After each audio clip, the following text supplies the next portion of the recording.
Kehidupan SBY beserta jajaran kabinetnya ke depan akan semakin terusik. Berbagai kebijakan dalam mengelola negara oleh berbagai pihak dianggap kontroversial.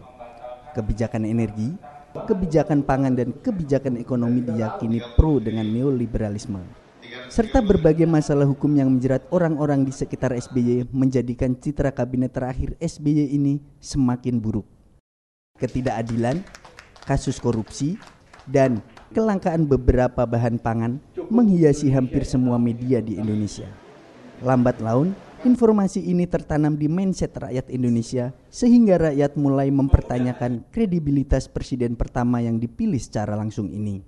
Kesan lambat dalam bersikap semakin membuat rakyat geram dan mempertanyakan mau dibawa kemana bahtera Indonesia ini berlabuh. Kegaduhan politik juga mulai memanas memasuki awal tahun 2013.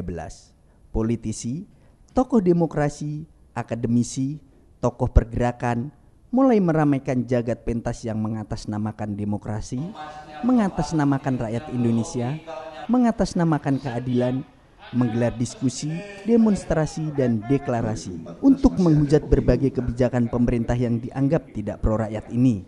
Bahkan berbagai diskusi menyatakan kata sepakat revolusi.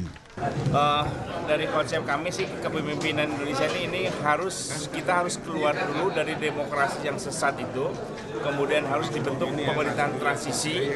Dari pemerintahan transisi itulah kemudian kita menyelenggarakan pemilu. Insya Allah hasilnya pasti akan lebih baik.